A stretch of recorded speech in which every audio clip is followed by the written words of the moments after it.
وجعل الجنة للمؤمنين والمسلمين أي للسنيين مستقرا ومقاما، وجعل النار للكافرين والمشركين والوهابيين والنجديين عذابا وغراما. أما بعد، فأعوذ بالله من الشيطان الرجيم. بسم الله الرحمن الرحيم. قال الله سبحانه وتعالى في كلامه المبين: إني جاعل في الأرض خليفة. صدق الله العظيم. وبلغنا رسوله النبي الأمين الكريم، ونحن على ذلك لمن الشاهدين والشاكرين عن الحمد لله رب العالمين. إن الله وملائكته يصلون على النبي يا أيها الذين آمنوا صلوا عليه وسلموا تسليما. اللهم صل على سيدنا اللهم وشفيعنا صل على ونبينا سيدنا وشفيعنا وحبيبنا وطبيب قلوبنا وقرة أعيننا ومأوانا وملجانا محمد وعلى صلى الله آله عليه وسلم. وأصحابه وأولاده وأزواجه وذرياته وأهل بيته وأنصاره وعلينا معهم أجمعين برحمتك يا أرحم الراحمين. شاہ است حسین، بادشاہ است حسین، بے شک دین است حسین، دین پناہ است حسین. سرداد نداد دست در دست یزید، حقا کہ بنا الہ الہ است حسین. اور قتل حسین اصل میں قتل یزید، قتل حسین اصل میں مرگ یزید ہے، قتل حسین اصل میں مرگ یزید ہے. اسلام زندہ ہوتا ہے ہر کربلا کے بعد، اور دشت کربلا کو عرش کا زینہ بنا دیا، دشت کربلا کو عرش کا زینہ بنا دیا، جنگل کو مصطفیٰ کا مدینہ بنا دیا. اور آیا جو قیدی سامنے تو حر بنا دیا، آیا جو قیدی سامنے تو حر بنا دیا، تو نے حسین مرنے کو جینا بنا دیا. وفا کیش ہے اور در سے وفا دیتا ہے، وفا کیش ہے اور در سے وفا دیتا ہے. دین پہ آ جائے تو گھر بار لٹا دیتا ہے، دین پہ آ جائے تو گھر بار لٹا دیتا ہے. نہ مسجد میں نہ بیت اللہ کی دیواروں کے سائے میں کچھ نمازیں ایسی ہوتی ہیں جن نمازوں کو، نمازیں جن سجدوں کو سجدے عشق سے تعبیر کیا جاتا ہے، نماز عشق کہا جاتا ہے. کہتے ہیں کہ وہ نمازیں مسجدوں میں نہیں پڑھی جاتی، بلکہ کربلا جیسے، بدر و حنین جیسے میدانوں میں ادا کی جاتی ہے. نہ مسجد میں نہ بیت اللہ کی دیواروں کے سائے میں نماز عشق ادا ہوتی ہے تلواروں کے سائے میں. عزیزان گرامی، شب عاشور ہے. آج کی اس مقدس رات کو تاریخ اسلام میں کئی اہمیتیں حاصل ہے. آج ہی رات میں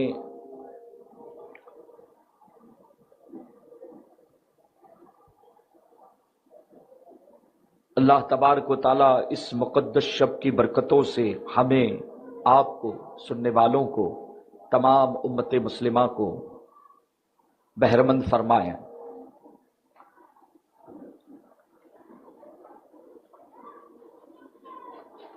ایک محرم سے مسلسل تاریخ اسلام کی کئی اوراق، تاریخ اسلام کے کئی اوراق کی، تاریخ اسلام کے کئی پہلوؤں کو اجاگر کیا جاتا رہا. سنتے رہے، سنانے والے سناتے رہے. یہ 11 روزہ مجلسیں، کہیں 10 روزہ مجلسیں پوری دنیا میں محافل اہل بیت کا انعقاد کیا جاتا ہے، اس کا کوئی پس منظر ہوتا ہے، کوئی مقصد ہوتا ہے۔ ان 10 روزہ مجلسوں میں آپ نے کیا سنا؟ سنانے والے تو سناتے رہے، آپ نے کیا لیا؟ اور اللہ نے جو اگلی زندگی ہمیں اور آپ کو عطا فرمائی ہے، ہمارا عمل، ہماری روش اس سلسلے میں کیا ہونی چاہیے، یہ فیصلہ سامعین کو کرنا ہے۔ تقاریر کی محفلیں مقررین زور خطابت دکھانے کے لیے اسٹیج پر نہیں آتے ہیں، اور یقیناً سامعین کے ساتھ یہ حسن ظن کہ وہ صرف نعرہ لگانے کے لیے نہیں آتے ہیں،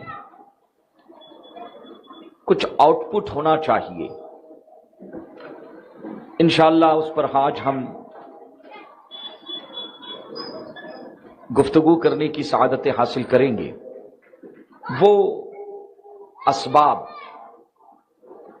کہ امام عالی مقام رضی اللہ تعالیٰ عنہ نے اپنا خانوادہ شجر اسلام کی آبیاری کے لیے قربان کر دیا، مگر اپنا ہاتھ یزید اور یزیدیت کے ہاتھ میں نہیں دیا۔ آپ لوگ یہ سمجھتے ہیں کہ کربلا میں جنگ ہوئی تھی؟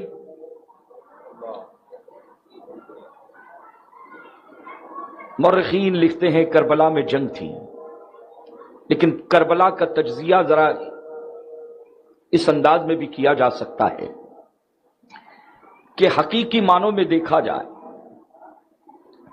تو کربلا میں جنگ نہیں ہوئی تھی، جنگ ٹکر اور برابری میں ہوتی ہے۔ کہاں وہ 22,000 تلواریں اور کہاں یہ 72 جانثار اور اہل بیت اطہار کے شہزادے۔ جو جنگ کے لیے جاتا ہے وہ اپنے 6 ماہ شہزادے کو لے جنگ کرنے کے لیے لے کر نہیں جاتا ہے، اپنی بہنوں کو، اپنی بیٹیوں کو اور اپنی ازواج کو لے کر۔ کربلا میں جنگ کہاں تھی؟ کربلا میں ایثار تھا، کربلا میں استقامت تھی، کربلا میں صبر تھا، کربلا میں امتحان تھا۔ امام حسین کو ان کے نانا نے ان کے بچپن میں ایک پرچہ بنا کر دیا تھا کہ شہزادے حسین، میرے دین کی آبرو سن ہجری 61 میں تمہارے ہاتھوں میں ہوگی۔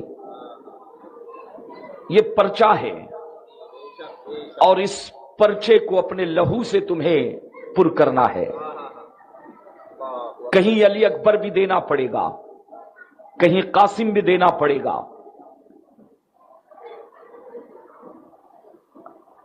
عباس علمبردار کو بھی دینا پڑے گا۔ سب کے لاشیں تمہیں اپنے کاندھوں پر اٹھا کر لانے ہوں گے، لیکن خبردار حسین، پورے عالم اسلام میں اس قربانی کو دینے والا تمہارے سوا پوری دنیا میں اس وقت کوئی نہیں ہوگا۔ اور حسین اپنے کاندھوں پر بٹھا کر، اپنے ممبر پر بٹھا کر، سجدوں کو طویل کر کے تمہیں میں نے دین، نماز، سجدوں، عبادت اور شہادت کی اہمیت سمجھائی ہے۔ تمہارا مرتبہ اور مقام میں نے صرف بتایا نہیں ہے بلکہ پریکٹیکل سمجھایا ہے۔ حسین، پرچہ تو بہت سخت ہوگا، تمہیں اور اہل بیت اطہار کو لے کر اس امتحان سے گزرنا ہے۔ اور سیدہ فاطمۃ الزہرا کی شہزادی، علی شیر خدا کی لاڈلی بی بی زینب بھی جانتی تھی کہ کرب و بلا کی سرزمین اہل بیت اطہار کے امتحان، استقامت اور صبر کا امتحان لینے کے لیے ایثار اور قربانی کہتے کسے ہیں؟ ورنہ جنگ تو ٹکر میں ہوتی ہے، اور میں پہلے ہی بتا چکا ہوں کہاں 22,000 تلواریں اگر مادی طاقت کو دیکھا جائے اور اگر روحانی طاقت کو دیکھا جائے تو پوری 22,000 تلواروں میں 22,000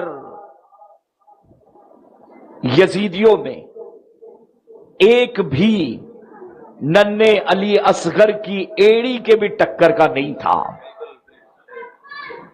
کیوں؟ کیونکہ امام کا گھرانہ سمجھ چکے ہیں آپ کہ معجزہ بھی ان کے گھر کا ہے اور کرامت بھی ان کے گھر کی ہے۔ مورخین لکھتے ہیں کہ اگر امام پاک یزید کے ہاتھ میں اپنا ہاتھ دیتے، بیعت کر لیتے، تو یزید ہن کے ہن برسا دیتا، دولتوں میں نہلا دیتا امام عالی مقام رضی اللہ تعالیٰ عنہ کو بظاہر۔ لیکن آخر وہ کیا وجہ ہے کہ امام عالی مقام نے اپنی ہر قربانی پیش کی لیکن یزید کی بیعت کے لیے تیار نہیں ہوئے؟ سر دے دیا، نہ داد نہیں دیا، دست اپنا ہاتھ در دست یزید کے ہاتھ میں۔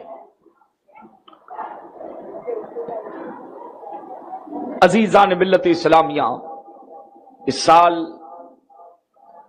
جیسا کہ آپ جانتے ہیں میں اپنی طبیعت کے حساب ہی سے گفتگو کر پا رہا ہوں۔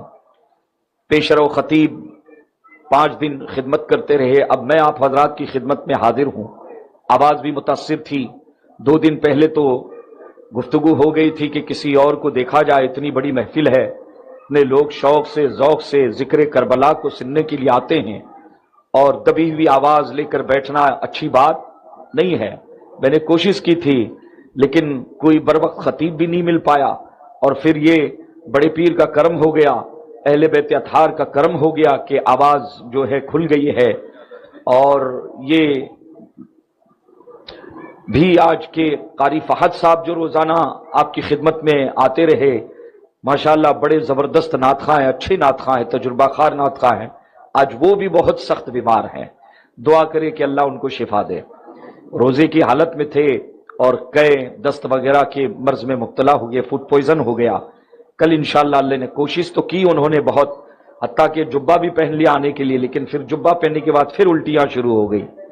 تو خیر، یہ ذکر کربلا جو ہے ان کے ذریعے بھی نصر کی صورت میں صحابہ کی، اہل بیت کی، انبیاء کی عظمت، اللہ کی توحید کے ترانے ہم سنتے رہے۔ تو گفتگو چل رہی ہے، جملے معترضہ کے طور پر یہ چند باتیں میں نے کی کہ اس مرتبہ میں نے جو طرز اختیار کی، واقعات کربلا برسوں سے سناتے آ رہا ہوں اور سنتے رہیں گے انشاءاللہ، میری طبیعت اور صحت کے حساب سے ہی میں گفتگو کر پا رہا ہوں۔ تو آخر امام حسین نے بیعت کیوں نہیں کی؟ بیعت کیوں نہیں کی؟ کربلا کی جنگ ہوئی کیوں تھی؟ آل محمد کا خون کیوں یزیدیوں نے بہایا تھا؟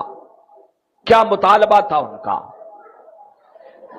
عزیزان ملت اسلامیہ، کیا بات اقتدار کی تھی؟ تو 2 جملوں میں امام حسین کو کوئی کیا اقتدار دے پائے گا؟ اللہ کے رسول نے جیتے جی فرما دیا کہ میرا حسن، میرا حسین جنتی جوانوں کا سردار ہے، اس سے بڑا اقتدار کیا ہو سکتا ہے؟ اس سے بڑا اعزاز اور کیا ہو سکتا ہے؟ اور پھر حضور نے 10 مرتبہ اپنے کاندھے پر اپنا منبر عطا فرمایا، جمعہ کا خطبہ چھوڑ دیا اور حسین کی محبوبیت اور اس کی شان بتائی امت کو کہ یہ میرے حسین کا مقام ہے، شان محبوبیت کا حضور نے اظہار فرمایا۔ آج انشاءاللہ اس پر گفتگو کرنے کی میں سعادت حاصل کروں گا۔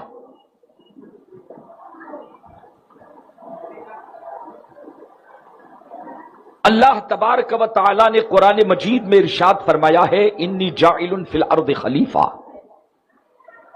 روئے زمین پر حضرت آدم علی نبینا علیہ صلاۃ والتسلیم انسانوں کے تمام انسانوں کے باپ اللہ کے نبی حضرت آدم علیہ السلام بعثت کے اعتبار سے پہلے نبی ہے۔ اللہ فرما رہا ہے قرآن میں انی جاعل فی الارض خلیفہ، کہ زمین میں اپنی خلافت قائم کرنے جا رہا ہوں۔ بس یہی سے خلافت کا آغاز ہو گیا، خلافت کا آغاز ہو گیا۔ حضرت آدم علیہ نبینا علیہ الصلاۃ والتسلیم بعثت کے اعتبار سے اللہ کے پہلے نبی اور پہلے خلیفہ ہیں، اور پورے دنیا کا دارالخلافت جانتے ہیں کہاں ہیں آپ؟ پوری دنیا کا پہلا اسلامی دارالخلافت میر عبد الواحد بلگرامی رحمت اللہ علیہ تحریر فرماتے ہیں کہ پوری دنیا کا سب سے پہلا اسلامی دارالخلافت ہندوستان ہے۔ پہلا دارالخلافت ہندوستان ہے۔ الشمامۃ العنبریہ میں آپ تحریر فرماتے ہیں وہ کیسے کہ اللہ نے فرشتوں میں فرمایا کہ فرشتوں روئے زمین پر اپنی خلافت قائم کرنے جا رہا ہوں،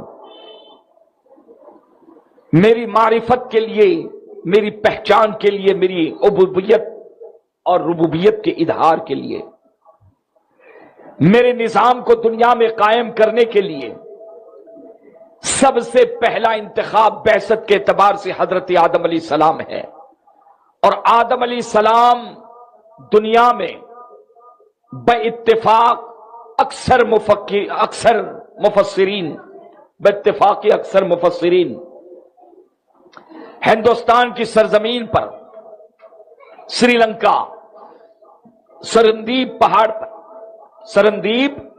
پہاڑ پر دنیا میں تشریف لاتے ہیں۔ تنہا نہیں آئے، نور محمدی صلی اللہ تعالی علیہ وسلم کو اپنے ساتھ لے کر۔ تو پہلا خلیفہ حضرت آدم علیہ السلام، اور کہاں آیا؟ اس لیے علامہ عبد الواحد بلگرامی رحمت اللہ علیہ تحریر فرماتے ہیں دنیا کا سب سے پہلا دارالخلافت اسلام کا کہتے ہیں ہندوستان کی سرزمین ہے۔ کتنا پرانا رشتہ ہو گیا۔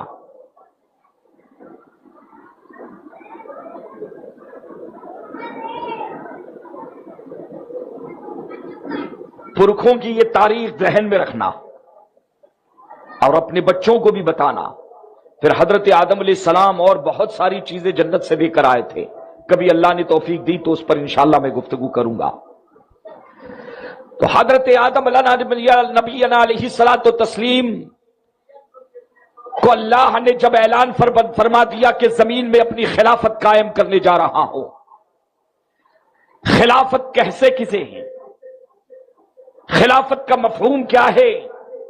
دو جملوں میں اللہ کے نظام کو پوری دنیا میں نافذ کرنے کا نام خلافت ہے۔ اسلامی شریعت اور اسلام کے قوانین کو دنیا میں نافذ کرنے کا نام خلافت ہے۔ پوری دنیا میں اسلامی عدل و انصاف کو قائم کرنے کا نام خلافت ہے۔ اللہ ایک ہے، عبادت اسی کی، بندگی اسی کی، اس کے سوا کسی کی بندگی نہیں۔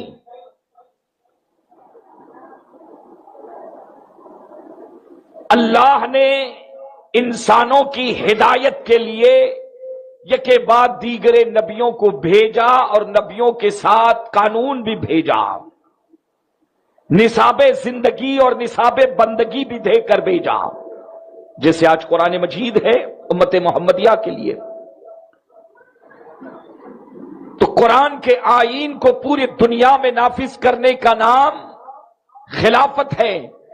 جہاں خلافت ہوگی وہاں عدل اور انصاف ہوگا، لوٹ خسوٹ نہیں ہوگی، چوری نہیں ہوگی، ڈکیتی نہیں ہوگی، گناہ نہیں ہونا چاہیے، حرام کاروں کا یا حرام کاموں کا بازار نہیں ہونا چاہیے، عدل اور انصاف۔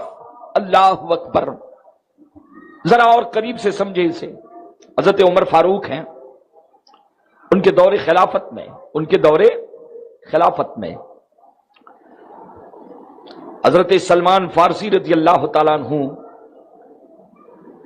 سے آپ نے پوچھا کہ سلمان اپنے دور خلافت میں کہ بتاؤ کہ عمر خلیفہ ہے کہ بادشاہ ہے؟ عمر خلیفہ ہے یا بادشاہ ہے؟ تو حضرت سلمان فارسی رضی اللہ تعالیٰ عنہ صحابی، کتنے بے باک صحابی ہے، حضرت عمر کے سامنے اس طرح کی گفتگو کرنا، جواب دینا معمولی بات نہیں تھی بابا۔ عرض کرتے ہیں امیر المومنین،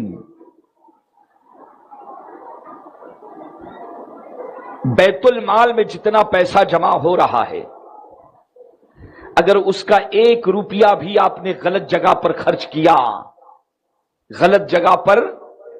کیا، اس امانت میں اگر غلط جگہ اس کی، کہتے ہیں تب تو پھر آپ بادشاہ ہیں، آپ خلیفہ نہیں ہیں۔ اللہ اکبر، اللہ کا نائب بن کر اللہ کے نظام کو، عدل و انصاف کو پوری دنیا میں نافذ کرنے کا نام خلافت ہے۔ تاجدار کائنات صلی اللہ تعالی علیہ وسلم کا دور اپنی نگاہوں کے سامنے لائیں۔ صحابہ کرام رضوان اللہ تعالی علیہم اجمعین کی تربیت، اور ایسی تربیت جو خون کے ایک دوسرے کے پیاسے رہتے تھے، کبھی جب حضور کے آغوش رحمت میں آئے دل کی دنیا بدل گئی، سگے بھائیوں سے زیادہ ایک دوسرے سے محبت کرتے تھے۔ بیوی بچوں کے حقوق، رشتہ داروں کے حقوق، مومنین کے حقوق، راستے کے حقوق، جانوروں کے حقوق، اسلام کی بہاریں تھی، زندگی میں ایک زبردست انقلاب تھا۔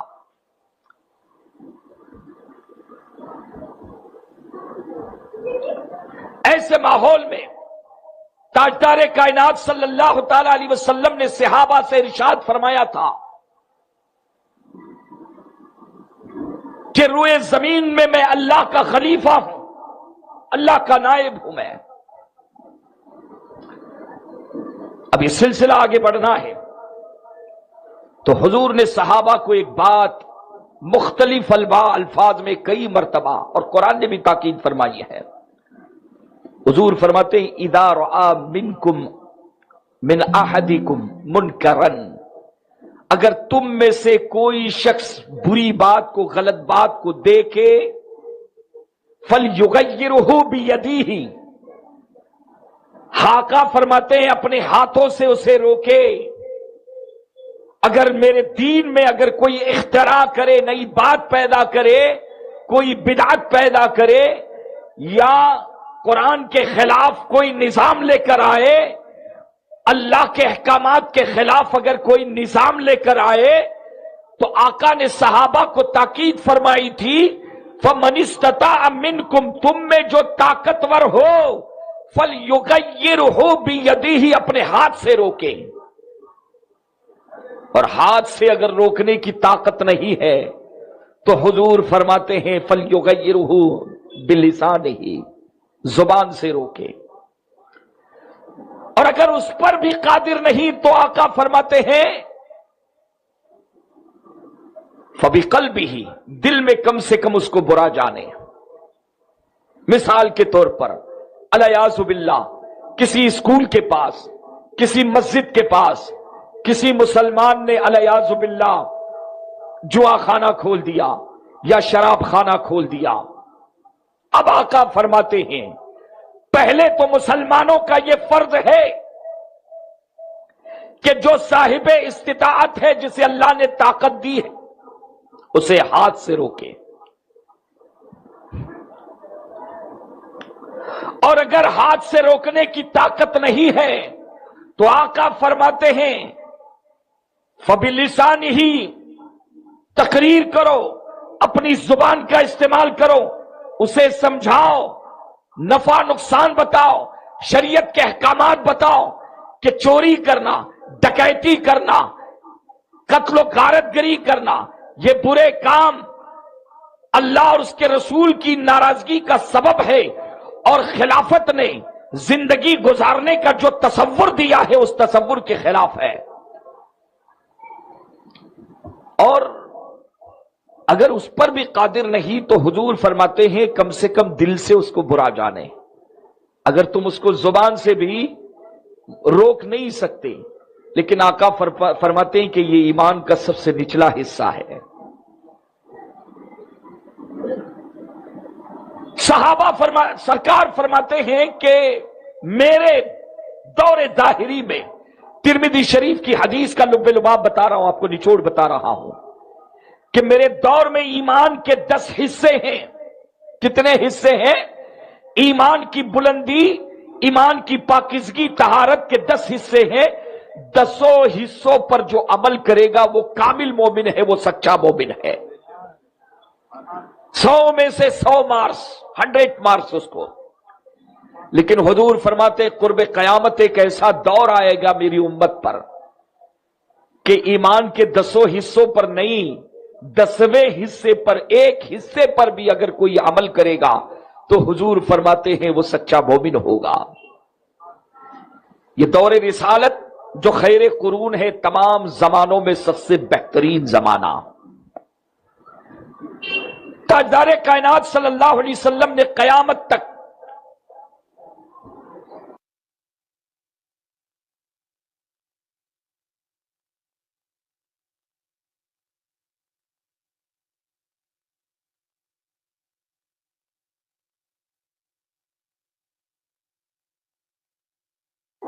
ہونے والے تمام معاملات کی خبر صحابہ کرام کو دی تھی، کہیں کسی کو اجمالاً کہیں ہے، ہر فتنے کی خبر دی تھی۔ اب دیکھیں جہاں سرور کائنات صلی اللہ تعالی علیہ وسلم دنیا میں نظام خلافت کو تقویت پہنچانے کے لیے، خلافت کے نظام کو عروج تک کمال عطا کرنے کے لیے تشریف لائے، اور آپ نے اس نظام خلافت کی بنیاد اتنی ٹھوس اور اتنی مضبوط کہ حضرت ابوبکر صدیق کا دور خلافت آتا ہے۔ منہاج نبوت پر مکمل طور پر اللہ کے رسول کی پیروی میں 100% حضرت ابوبکر صدیق رضی اللہ تعالیٰ عنہ کی دور خلافت۔ حضور کے وصال ظاہری کے بعد حضور کے پہلے جانشین حضرت ابوبکر صدیق عنہ کا دور خلافت آتا ہے۔ مولا علی حضرت عثمان غنی رضی اللہ تعالیٰ عنہ کا دور خلافت۔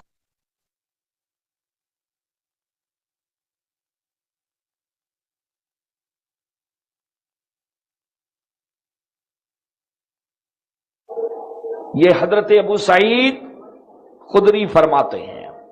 ایک اب آئے امام بخاری نے بخاری شریف میں ایک باب باندھا ہے، ہلاکت امتی علی یدی اغیلمت صفہاء، ایک چیپٹر، ایک عنوان جو ہے، ہیڈنگ لگائی ہے کہ امت کی ہلاکت ہوگی نوجوان لونڈوں کے ہاتھوں پر، کچھ لونڈوں کے ہاتھوں پر، اور اس باب کے ضمن میں آپ نے کچھ حدیثیں نقل فرمائی ہے۔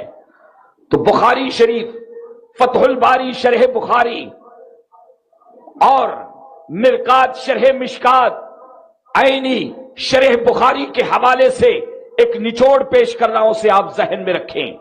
عزیزان ملت اسلامیہ، تاجدار کائنات صلی اللہ تعالی علیہ وسلم کے ایک صحابی بخاری شریف اور فتح الباری میں آتا ہے، جن کا نام حضرت ابو ہریرہ تاریخ اسلام میں حضرت ابو ہریرہ سے مشہور ہیں، صاحب سر صحابی ہیں.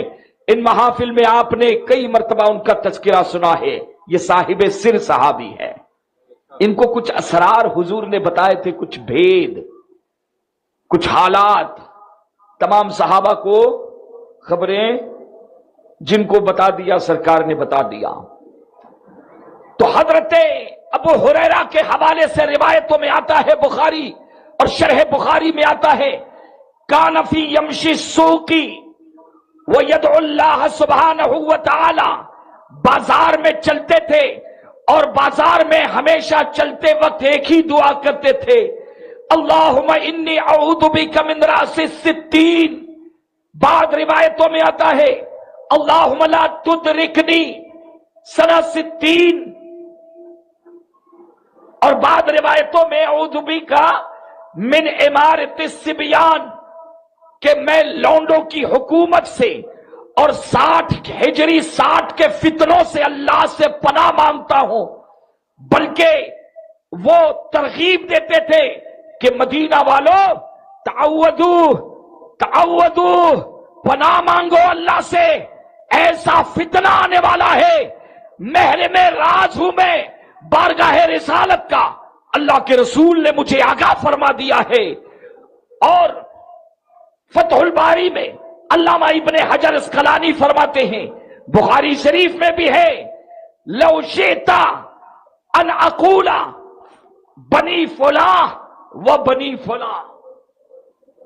حضرت ابو ہریرہ نے تو بالکل کھول دیا کہ وہ فتنہ کرنے والے کون ہوں گے. میں جانتا ہوں، میں اس بات پر قادر ہوں، میں جانتا ہوں کہ وہ فلاں قبیلے سے ہوگا، وہ فلاں کی اولاد ہوگا. میں جانتا ہوں کہ وہ فتنہ کرنے والے کون لوگ ہوں گے. اللہ اکبر.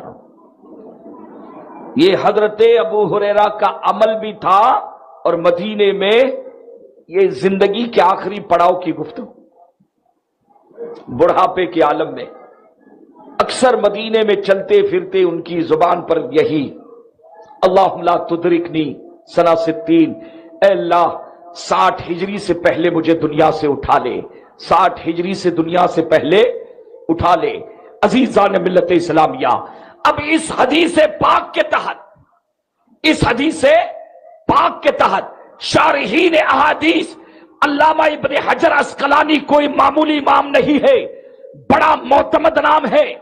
اور آپ فرماتے ہیں کہ اس فتنے سے مراد کوئی اور فتنہ نہیں بلکہ بنی امیہ کے لونڈوں کا فتنہ ہے.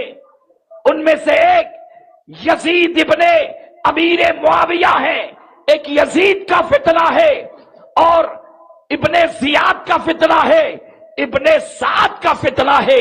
اسی فتنے کی طرف اللہ کے رسول نے اشارہ فرمایا ہے. محدث عبدالحق دہلوی، ہندوستان کی تاریخ کا ایک معتمد نام، چاہے سنی ہو چاہے وہابی ہو، اتنا معتمد نام ہے کہ علم حدیث میں اگر ان کا نام، اس فن میں اگر نام نکال دیا جائے تو کسی کی سند حضور تک نہیں پہنچتی ہے، اتنا معتمد نام ہے. مشکات شریف کی آپ نے فارسی میں شرح تحریر فرمائی ہے، نام ہے اشیعۃ اللمعات شرح مشکات، اشیعۃ اللمعات، لمعات شرح مشکات. اس میں ایک حدیث پاک کو آپ نقل فرماتے ہیں، بڑا معتمد قلم ہے، بڑا غیر جانبدار قلم ہے.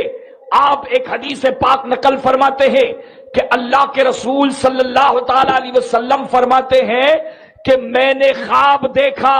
ایک تو ہوتا ہے کہ ہم خواب دیکھیں، کوئی مسلمان خواب دیکھے کہ حضور تشریف لائے ہیں، اور ایک یہ ہے کہ حضور بتا رہے ہیں کہ میں نے خواب دیکھا کہ میرے ممبر یعنی مسجد نبوی کے ممبر پر بندر کھیل رہے ہیں، بندر کھیل رہے ہیں.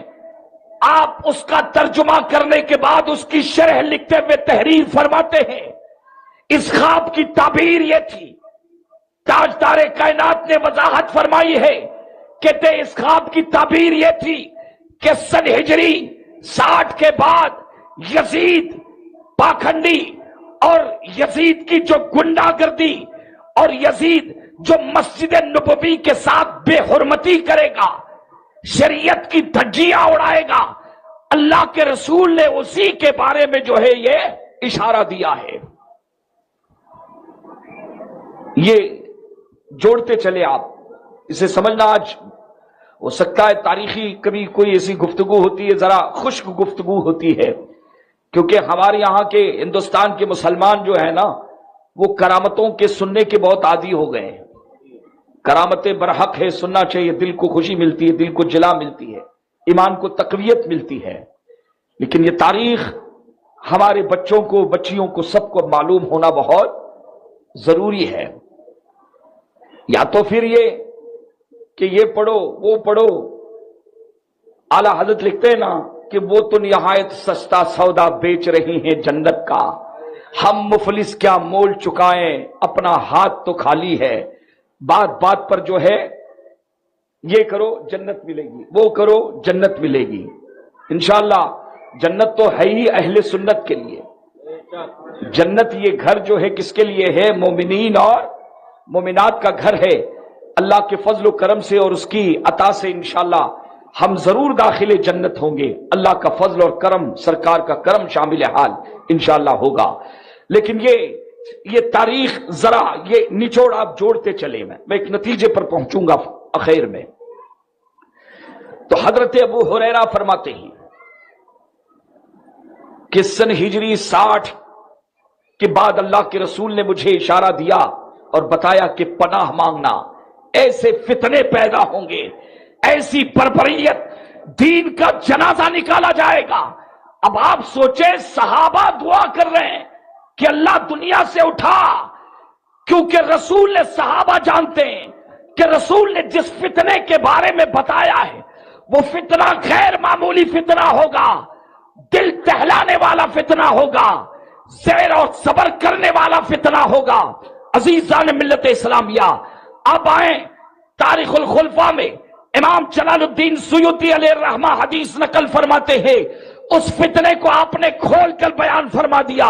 حدیث لے کے آتے ہیں، اول من یبدل سنتی رجل من بنی امیہ یقال له یزید۔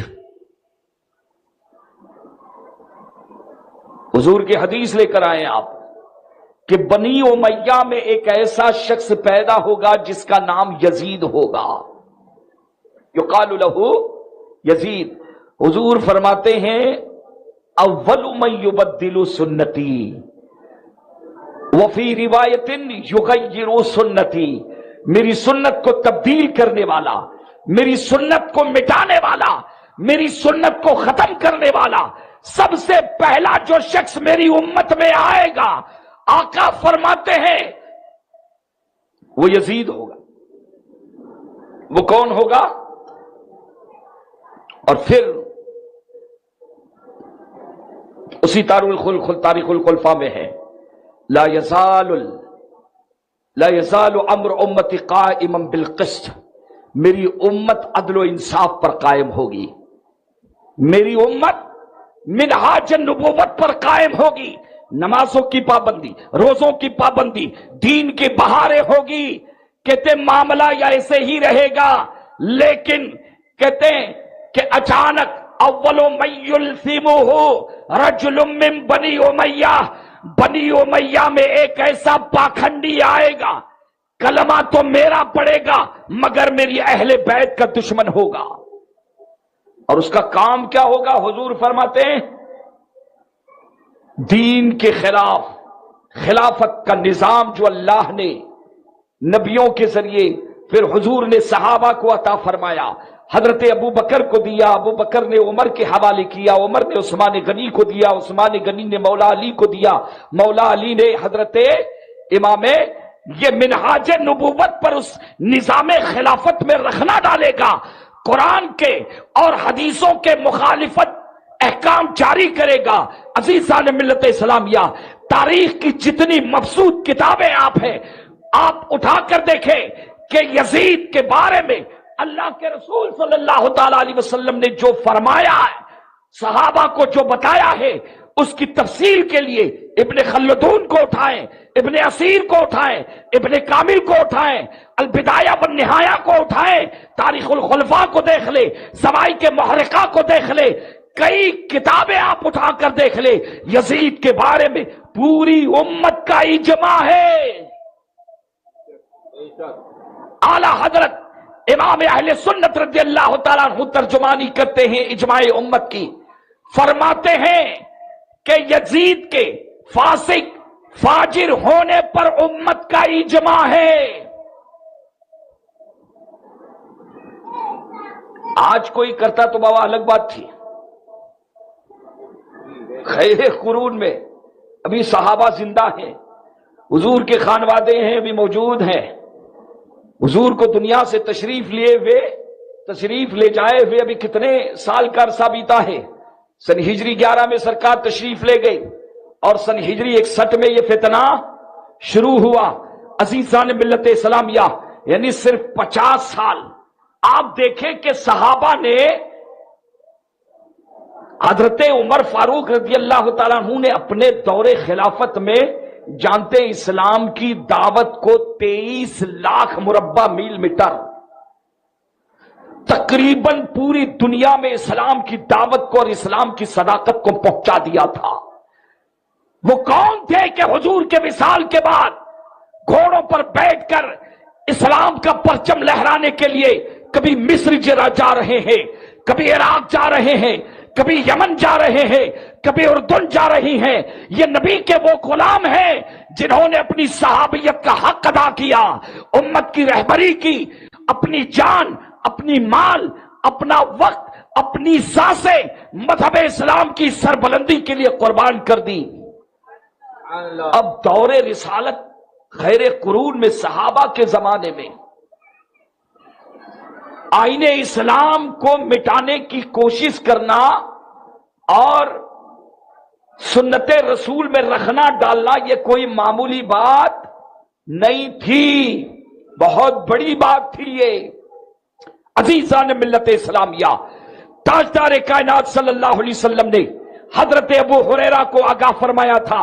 حضرت ابو ہریرہ ہمیشہ دعا کرتے تھے اور ان کی دعا قبول ہوئی، اور سن ہجری 59 میں ایک کم 59 میں ان کا انتقال ہو جاتا ہے۔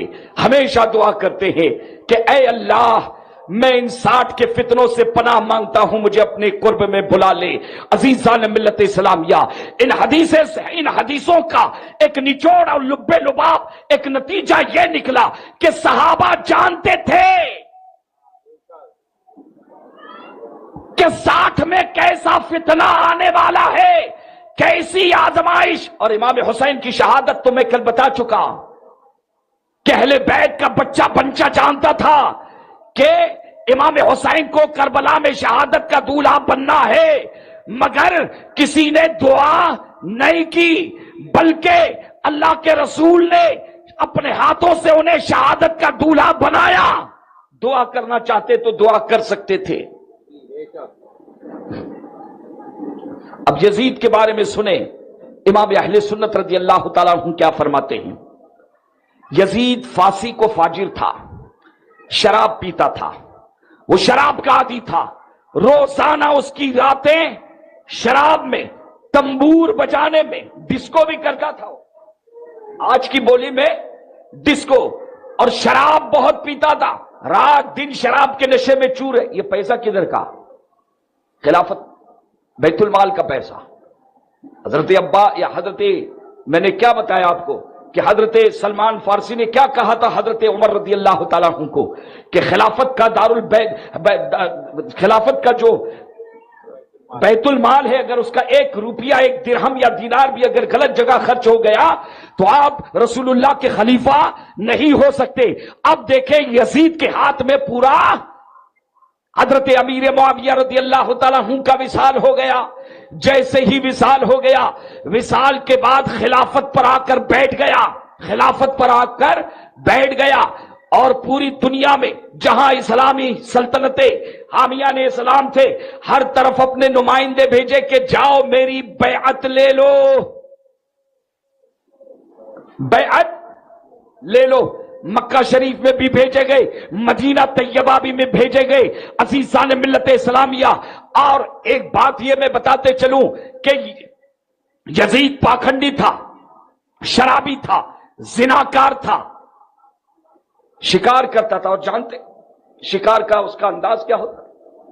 بندروں کو ساتھ لے کے جاتا تھا، اور بندروں کو ان کے سروں پر سونے کی ٹوپیاں بنوائی تھی، اور بندروں کو نچاتا تھا۔ کوئی بندر مر جاتا تھا تو کتے بہت پالنے کا شوق تھا، ریچھوں کو آپس میں لڑاتا تھا، بندروں کی بھی کشتی کراتا تھا، عجیب شوق پال کر رکھے تھے۔ اور ادھر شراب، تنبور، ڈسکو بجانے کا شوق تھا۔ عزیزان ملت اسلامیہ، جیسے ہی خلافت کی کرسی پر بیٹھا، مسند پر آ کر بیٹھا، بیٹھنے کے بعد غسیل الملائکہ حضرت حنظلہ، آپ نے بدر کے میدان، آپ نے احد کے میدان میں حاضری دی ہوگی، اللہ سبوں کو احد کے میدان میں لے جائے۔ اس مقدس قبرستان میں ایک صحابی ہیں جن کا مدفون ہے، جن کو تاریخ میں کہا جاتا ہے غسیل الملائکہ۔ احد کی جنگ میں آپ شہید ہوئے تھے، ان کی لاش نہیں مل رہی تھی تو ڈھونڈنے لگ گئے۔ اللہ کے رسول نے فرمایا زمین پہ کیا دیکھتے ہو؟ بلندی کی طرف، آسمان کی طرف دیکھو کہ فرشتے میرے صحابی کی لاش کو اوپر لے گئے اور جنت کے پانی سے انہیں غسل دیا جا رہا ہے۔ اللہ، فرشتوں نے ان کو تو غسیل الملائکہ، یہ احد کے مقدس میدان میں آرام فرما رہے ہیں۔ جلیل القدر صحابی ہیں، ان کے شہزادے حضرت عبداللہ، ان کے بارے میں روایتوں میں آتا ہے کہ جب انہیں پتا چلا کہ یزید زانی ہے، یزید فاسق ہے، یزید شراب خور ہے، یزید سود کے نظام کو اس نے بڑھاوا دیا ہے، نمازوں کی پابندی نہیں کرتا، نمازوں کی پابندی اٹھ چکی ہے، اور دین کو اتنا، لوگوں کو اتنا کھلی چھوٹ دے دی ہے کہ بیٹا تو ہے خلافت کی جو ہے کرسی پر، مسند خلافت پر تو بیٹھا ہے، بیٹا ماں سے شادی کر رہا ہے، بیٹا سگی بہن سے شادی کر رہا ہے۔ اسلام میں جن سے شادی کرنا حرام ہے، یزید نے اپنے زمانے میں کچھ ایسی چھوٹ دے دی تھی اور ایسے نظام کہ بیٹا بھائی بہن کے ساتھ نکاح کر رہا ہے، اور اس کے کانوں پہ کہ جو تک رینگ نہیں رہی ہے، لوگوں نے مسجدوں میں آنا چھوڑ دیا ہے۔ عزیزان ملت اسلامیہ، حضرت غسیل الملائکہ کے شہزادے حضرت عبداللہ فرماتے ہیں کہ حتیٰ کہتے ہیں خرجنا علی یزید حتیٰ خفنا ان نرمى من السماء بالحجارة بالسماء، ہمیں ڈر محسوس ہوا کہ یزید کھلے عام اتنی شریعت کی دھجیاں اڑا رہا ہے، اتنی دین کی پامالی کر رہا ہے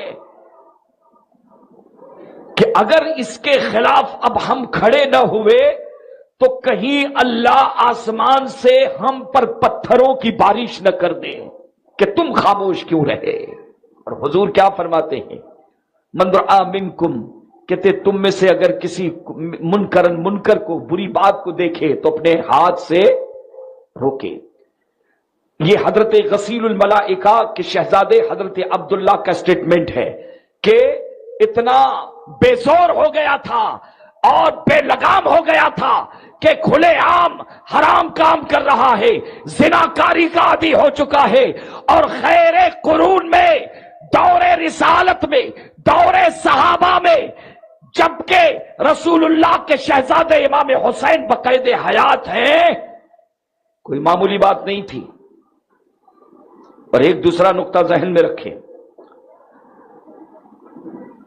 حضرت امیر معاویہ رضی اللہ تعالیٰ عنہ کی ذات تو مسلم ہے کیونکہ وہ صحابی ہیں، اس کے باپ ہیں، والد ہیں اس کے، لیکن ایک کہاوت مشہور ہے کہ ولی کے پیٹ میں شیطان، ولی کے پیٹ میں شیطان۔ صحابہ کے بارے میں جو اہل سنت کا موقف ہے اسے ذہن میں رکھے۔ امام شافعی، امام اعظم، امام مالک، امام احمد بن حنبل کہتے ہیں سارے صحابہ عادل ہیں، ان کو اف تک نہیں کہہ سکتے۔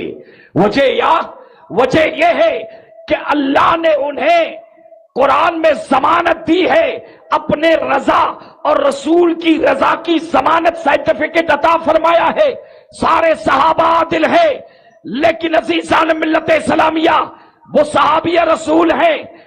ایک سوال پیدا ہوتا ہے کہ یزید اتنا ننگا ناچ اور لچا لفنگا لٹیرا باٹلی مار رہا تھا، تو یہ خلافت اس کے حوالے کیسے کی گئی؟ کبھی ایک عام آدمی سوچ سکتا ہے، تو اسے ذہن میں رکھے۔ علماء لکھتے ہیں کہ یزید کا فسق و فجور چھپ چھپ کے پہلے کرتا تھا، لیکن اپنے والد کے انتقال کے بعد، حضرت امیر معاویہ کے انتقال کے بعد اس کا فسق اور فجور، اس کی یہ جو ہے دھاندلی سامنے آئی، اس سے پہلے نہیں۔ لہذا حضرت امیر معاویہ رضی اللہ تعالیٰ عنہ کے حوالے سے غوث پاک فرماتے ہیں، حضرت ائمہ اربعہ فرماتے ہیں، ائمہ مجتہدین فرماتے ہیں، ائمہ طریقت فرماتے ہیں، امت کے سارے علماء اس پر اجماع ہے کہ وہ عادل ہیں، ان پر ہمارا کوئی کلام نہیں ہے۔ انہوں نے اسلام کی وہ قربانی، اسلام کی خدمت کے لیے وہ قربانیاں دی ہے کہ قیامت تک کے مسلمان ان کی عظمتوں کو سلام کرتے رہیں گے۔ لیکن بات یزید کی ہے، بات یزید پلید کی ہے، جس امیر معاویہ کے ساتھ حضرت امام حسن نے صلح کی ہے، قیامت تک ہر مسلمان کی ان کے ساتھ صلح ہے۔ لیکن جس یزید کے ہاتھ میں امام پاک نے اپنا پاکیزہ ہاتھ نہیں دیا ہے، قیامت تک یزید اور یزیدیت کے ساتھ ہماری جنگ رہے گی۔ ایک طرف تو یہ، اب آپ سوچیں کہ یزید کے حوالے سے ساری امت کا اجماع، اعلی حضرت رضی اللہ تعالیٰ عنہ سے جب پوچھا گیا تو فرماتے ہیں، شافعی مالکی حنبلی تمام مذہب کی آپ نے ترجمانی کی ہے، فرماتے ہیں کہ یزید کافر ہے کہ مسلمان؟ اعلی حضرت سے پوچھا گیا، تفصیلی سوال ہے، اس کے اعمال کے حوالے سے، ایمان عقیدے کے حوالے سے جب سوال ہوا تو فرماتے ہیں کہ ہم سکوت اختیار کریں گے۔ کیا کریں گے؟ سکوت اختیار کریں گے۔ امام اعظم ابو حنیفہ کا یہ مذہب ہے، سکوت کس معاملے میں؟ اعلی حضرت فرماتے یزید فاسق تھا، فاجر تھا، حرام کھاتا تھا، حرام پیتا تھا، شراب خور تھا، زانی تھا، اس پر تو پوری تحقیق ہے، خلافت کے لائق نہیں، خلافت کے لائق نہیں۔ میاں غور کرو کہ اگر کوئی ہمارے کسی مسجد کا امام اگر الیاذ باللہ ہوتا نہیں، ایسا ایک تقریب فہم کے لیے میں سمجھا رہا ہوں کہ کوئی آدمی رات دن جو ہے دن میں شراب پیتا ہے اور رات میں مسجد میں آ کے تسبیح پڑھتا ہے، چند دنوں کے بعد آیا کہ بابا میں تو رات بھر مسجد میں رہتا ہوں، مجھے مسجد کا امام بنا دیا جائے، اور دن میں شراب کا ٹھیلا چلاتا ہے، جوا کا ٹھیلا چلاتا ہے، تو ایمان سے بتاؤ کہ کیا اسے نہیں؟ عزیزان ملت اسلامیہ، اگر کوئی امام جھوٹ بولتا ہے، آدمی اس کے پیچھے نماز پڑھنے میں کراہت محسوس کرتا ہے کہ نہ یہ آدمی جھوٹا ہے۔ امامت کی ذمہ داری، مصلی کی ذمہ داری بہت بڑی ذمہ داری ہے، یہ عام مصلی کی بات ہے، خلافت کا مصلی اس سے بڑی ذمہ داری ہے، جہاں پر اللہ کے نظام کو، جس مسند پر بیٹھ کر اللہ کے نظام کو پوری دنیا میں نافذ کرنا ہے، جو آدمی فاسق ہوگا، جو آدمی فاجر ہوگا، کیا وہ اس منصب کے لائق ہے؟ اعلی حضرت اسی لیے فرماتے ہیں کہ اس کے فاسق اور فاجر، اس کو جو رحمت اللہ علیہ کہے گا وہ گنہگار ہے، اسے توبہ کرنا فرض ہے، وہ سنی نہیں ہو سکتا۔ اعلی حضرت فرماتے ہیں کہ اس کے کافر ہونے میں ہم سکوت اختیار کریں گے، کیونکہ ہمارے امام اعظم ابو حنیفہ رضی اللہ تعالیٰ عنہ نے سکوت اختیار کیا ہے۔ تو سکوت کا مطلب کیا ہے؟ سکوت کا مطلب یہ نہیں کہ وہ مسلمان تھا، کچھ لوگ سمجھ نہیں پائے اسے۔ سکوت کا مطلب یہ ہے کہ نہ ہم اسے مسلمان کہیں گے، نہ اس کی تکفیر کریں گے، کیونکہ اس کے تکفیر کے لیے جو دلائل ملنے چاہیے تھے اتنے واضح دلائل امام اعظم کو نہیں مل پائے۔ آپ نے فرمایا یہ اہل بیت کا دشمن ہے، اہل بیت خانوادہ نبوت کا قاتل ہے، یہ فاسق ہے، فاجر ہے، البتہ تکفیر سے ہم کف لسان کرتے ہیں۔ اللہ جانے۔ اب آپ امام شافعی کی طرف آئیں۔ امام شافعی بھی فرماتے ہیں کہ اہل بیت کا دشمن ہے، فاسق ہے، فاجر ہے، اس کے جری علی الکبائر یعنی کھلے عام گناہ کبیرہ کرتا تھا، اس پر کوئی شک نہیں، خلافت کے لائق نہیں۔ اب امام احمد بن حنبل کے پاس آئیں، میں نچوڑ لب لباب پیش کر رہا ہوں۔ امام احمد بن حنبل رضی اللہ تعالیٰ عنہ سے پوچھا گیا کہ یزید کے بارے میں، اس کے کفر کے بارے میں، یا اس کا نام لے کر اس پر لعنت بھیجنے کے بارے میں آپ کی تحقیق کیا ہے، آپ کا اجتہاد کیا ہے؟ امام احمد بن حنبل تحقیق فرماتے ہیں اور قلم اٹھاتے ہیں اور فرماتے ہیں میری تحقیق یہاں تک پہنچ چکی ہے کہ یزید کافر ہے، اسلام سے خارج ہے۔ یہ امام احمد بن حنبل کا فتویٰ ہے۔ جو حنبلی ہوگا انہی کے فتوے پر عمل کرے گا۔ اور سنیں، شافعی مذہب کے کئی جلیل القدر ائمہ نے یزید کا نام لے کر اس کی تکفیر بھی کی ہے اور اس پر لعنت بھیجنے کو جائز بھی کہا ہے۔ علامہ تفتازانی اپنی کتاب شرح عقائد میں تحریر فرماتے ہیں کہ یزید نے جو جرائم کیے ہیں ان جرائم کو دیکھنے پڑھنے اور اس کی تحقیقات کے بعد کوئی ہمیں اس میں آر محسوس نہیں ہوتی کہ یہ آل رسول کا دشمن ہے، اس نے مسجد نبوی کی دھجیاں اڑائی ہے۔ عزیزان ملت اسلامیہ، امام عالی مقام اہل بیت اطہار کے شہزادوں کا بے دریغ اس نے خون ہی نہیں بہایا ہے۔ سنیں، نچوڑ پیش کر رہا ہوں کہ امام عالی مقام امام حسین رضی اللہ تعالیٰ عنہ کی جیسے شہادت ہوئی، شہادت کے بعد یزید کے حکم سے ابن عمر، ابن زیاد لعنت اللہ علیہما، ابن عمر نے اعلان کیا تھا کون ہے جو اپنے گھوڑوں سے حسین کے جسم نازنین کو روندے گا؟ کئی گھوڑ سروار آ گیا ہے۔ امام حسین کی شہادت کے بعد آپ کے جسم اطہر کو گھوڑوں کے ٹاپوں سے روندا گیا۔ ایک یزیدی آیا، یہ تاریخ سنے، خشک موضوع ہے۔ ایک یزیدی آیا، امام عالی مقام کا قمیص چوری کیا، کسی نے تلوار چوری کی، چور کمپنی تھی، کسی نے انگوٹی چوری کی، کسی نے امامہ شریف، جو امامہ شریف آپ باندھ کر کربلا کے میدان میں آئے، وہ امامہ آپ کے نانا جان محمد الرسول اللہ صلی اللہ علیہ وسلم کا دیا ہوا امامہ تھا۔ اللہ اکبر۔ اور تلوار ذوالفقار تھی، نیزہ جعفر طیار کا تھا، پٹکا حضور کے چچا کا تھا۔ آپ نے، وہ یزیدیوں نے سارے جانتے ہیں آپ کو بے آبرو کیا، آپ کا لباس آپ کے جسم نازنین سے اتارا گیا۔ آپ سوچے ذرا۔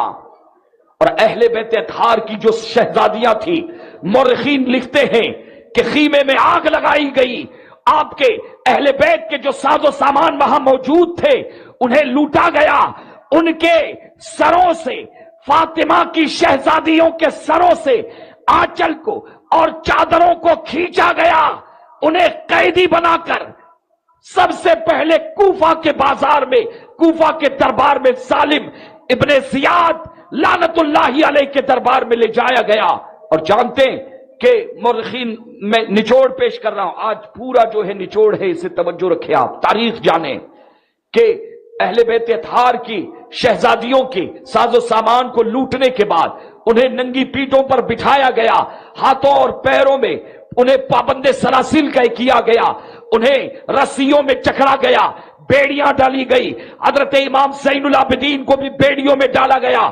عزیزان ملت اسلامیہ، ایک تو مسافرت کا عالم ہے، مدینہ چھوڑ کر آئے ہیں، اور آپ کئی مرتبہ سن چکے ہیں کہ خطوط لکھ لکھ کے برایا تھا کوفہ والوں نے، جبھی سے مشہور ہے کوفی لا یوفی،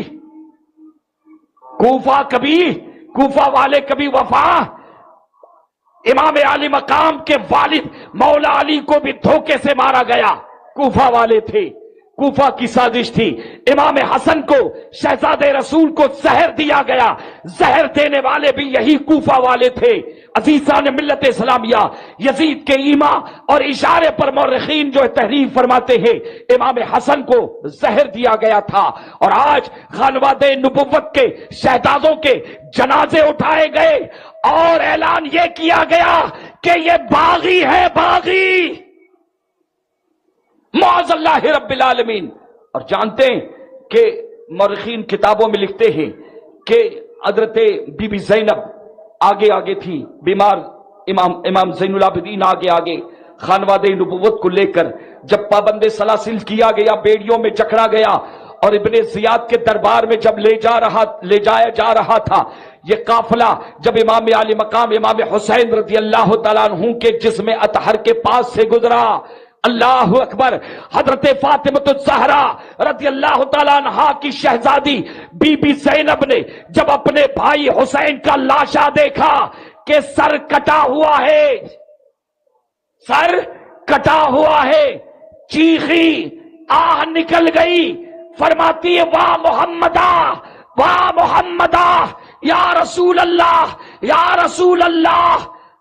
آپ دیکھیں کہ آپ کا حسین یہاں پر بے گور و کفن یہاں پر پڑا ہوا ہے، جس میں ناظرین پر دھول اٹی ہے اور ٹکڑے ٹکڑے کر دیا گیا ہے، اہل بیت اطہار کے شہزادوں کو ختم کر دیا گیا ہے۔ اور یا رسول اللہ، یہ آپ کے امتی جن سے آپ نے اپنی اہل بیت کی محبت کا مطالبہ کیا تھا، انہوں نے، کوفہ والوں نے ہمیں کوفہ بلا کر مہمان بنا کر ہمارے ساتھ کیا سلوک کیا ہے۔ واہ محمدہ، اپنے جد کریم، اپنے نانا جان صلی اللہ تعالی علیہ وسلم کو روداد سنا رہی تھی۔